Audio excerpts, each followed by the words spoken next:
आज आत्मदेव जी को जंगल के विद्वान की बात याद आ गई कि आत्मदेव जी, बेटे के होने से मुक्ति नहीं मिलती, मुक्ति यदि आपको करनी है अपनी तो जीते जी करिए। देखिए एक बात मैं और आपको बताना चाहूं कि व्यक्ति जो सोचता है ना, कहता है कि भैया मर जाएंगे तो मुक्त हो जाएंगे, बिल्कुल गलत बात है। वास्तव में मोक्ष किसे कहते हैं? मोक्ष का अर्थ है कि जब आप जीते जी भगवान के भजन में लग जाएं, उसका नाम है मोक्ष। मोक्ष का अर्थ क्या है? बोले मोह का क्षय हो जाना ही मोक्ष है। मोक्ष का अर्थ क्या है? मोह धन क्षय बराबर मोक्ष। जब आप जीते जी भगवान के भजन में लग जाएं, मरने के बाद तो दुनिया वाले लोग गया जी जाते और पिंडदान करते हैं। लोग सो जैसे बैठी हैं माता जी और बाबूजी, तो इन्होंने भी गया जी में जाकर सब पिंडदान वगैरह करने के बाद फिर इनको लगा कि नहीं, पिंडदान के बाद भी अब एक काम और रह गया भागवत का, तो इन्होंने वो भी किया। क्यों? बोले भैया क्योंकि केवल उससे बस मुक्ति नहीं होती है। वहां पर तो क्या करते हैं पंडित जी लोग, आटे के गोले में बनाया पिंड और पिंडदान कर दिया। और पिंडदान करने के बाद हम लोग क्या सोचते हैं कि हमारे पिताजी ने, बाबा जी ने, दादाजी ने भले जीवन भर पाप किया, भजन नहीं किया, किंतु पंडित जी ने पिंडदान करवा दिया तो पिताजी दादाजी तर गए? बिल्कुल नहीं तरे, वो भटक ही रहे यहाँ वहां। कब तरेंगे? बोले जब तक उनको कथा श्रवण पान नहीं कराएंगे। इसी कारण कथा की महिमा है कि जीते जी तो तारती है, किंतु मरने के बाद भी भटके हुए अटके हुए हमारे पितरों को तृप्त कर देती है। ये पिंडदान क्या है? ये जीते जी भी महाराष्ट्र के एक बहुत बढ़िया वक्ता हुए परमहंस श्री डोंगरे जी महाराज, जिन्होंने अपनी भागवत टीका में लिखा है कि पिंडदान का अर्थ ये नहीं है कि गंगा जी में जाकर आटे के गोले बनाकर बहा दिए और कहा तर गए, नहीं। तो बोले जीते जी व्यक्ति चाहे तो अपना पिंडदान अपने आप कर सकता है। कैसे? बोले इस शरीर को संस्कृत में क्या कहते हैं? पिंड। सा पिंड रूपे ब्रह्मांड साक्षे, उपनिषद का सूत्र है। क्या? बोले ब्रह्मांड में हमारा शरीर एक पिंड के समान है। और इस पिंड का दान कैसे करना है जीते जी? बोले जब आप पैदल चलकर आते हैं ना कथा सुनने, और कथा पंडाल में बैठते हैं, ताली बजाते हैं, नाचते हैं, मन से कथा सुनते हैं, तो समझ जाइए आप जीते जी अपना पिंडदान अपने आप कर रहे हैं। मरने के बाद बेटा गंगा जी ले जाए ना ले जाए भरोसा नहीं है। भाई जो विदेश में प्राण त्याग रहे हैं भारतीय, तो उनको पिंडदान कहाँ नसीब होगा? तो पिंडदान का अर्थ है कि जीते जी अपने आप को भगवान में लगा देना, क्योंकि श्वासों का कोई भरोसा तो है नहीं, कब छूट जाए।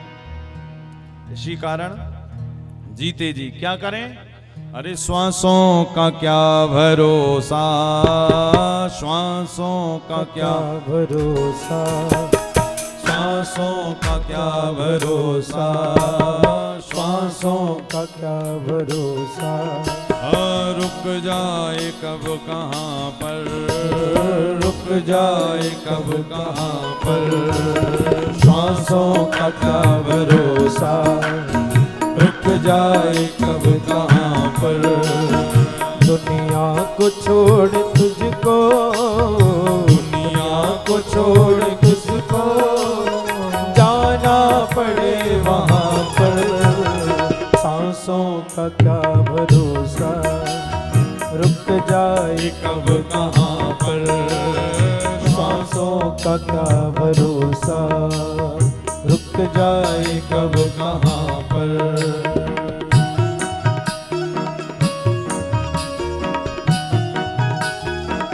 हरि बोल।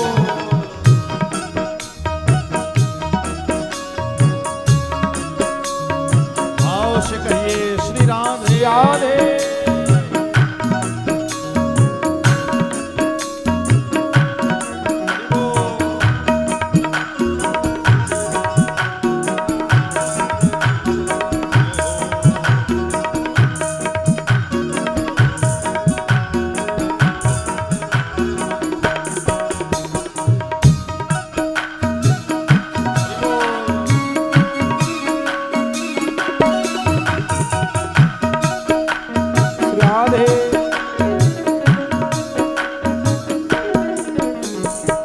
सच बोल तू हमेशा, कर झूठ से तू तौबा। सच बोल तू हमेशा, कर झूठ से तू तौबा। सच बोलने वालों की, सच बोलने वालों की इज्जत है हर जगह पर।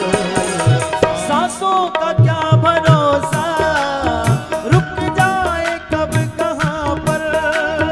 सांसों का क्या भरोसा, रुक जाए कब कहाँ पर।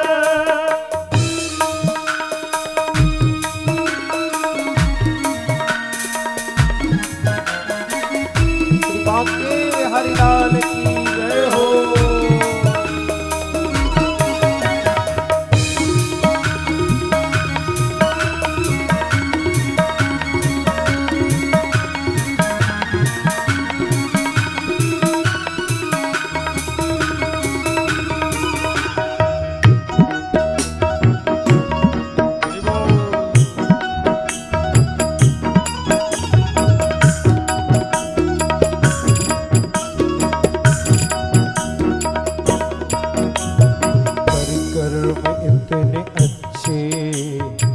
जीवन तेरा सफल हो, कर कर में इतने अच्छे, जीवन तेरा सफल हो। इज्जत से नाम तेरा, इज्जत से नाम तेरा, इज्जत से नाम तेरा, इज्जत से नाम तेरा आए सभी जुबां पर। सांसों का क्या भरोसा, रुक जाए कब कहाँ पर। सांसों का क्या भरोसा, रुक जाए कब कहाँ पर।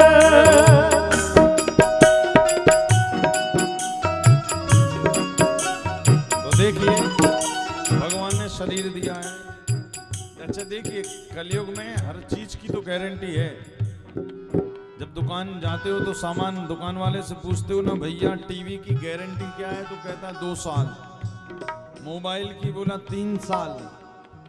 हर चीज की गारंटी है कि नहीं, वारंटी भी है। किंतु सब तो खरीदते हो गारंटी से, किंतु अब बताओ सांसों की किसकी गारंटी है। भगवान से कभी पूछते नहीं हो ना, भगवान ने गारंटी दी है। तो श्वासों की और शरीर की कोई गारंटी वारंटी नहीं है, कब कहाँ छूट जाए। तो इसी कारण जरा भाव से ताली सेवा करते हो कैसे। हरि बोल। श्री राधे, श्री राधे।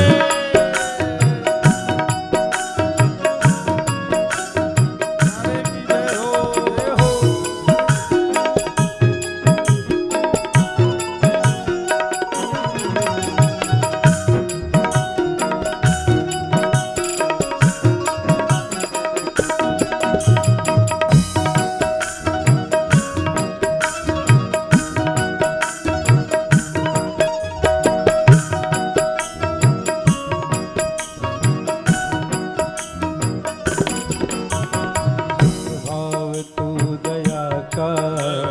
सब जीव जंतुओं पर, रख भाव तू दया का।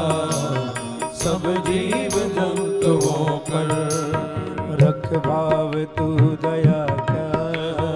सब जीव जंतुओं पर, रख भाव तू दया का।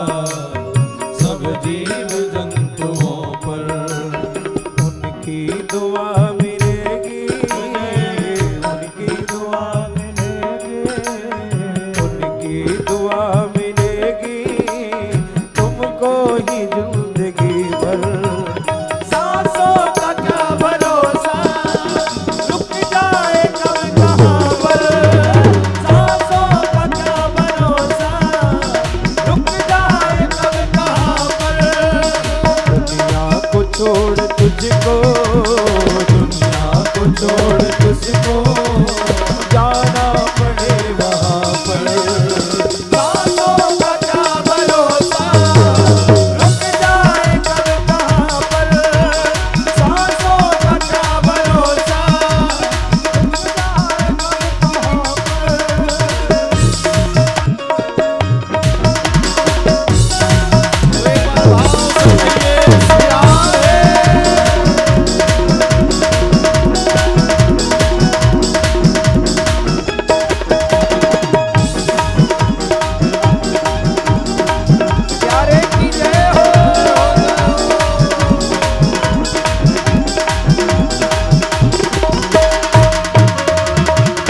किसी का, न तो हंस कभी किसी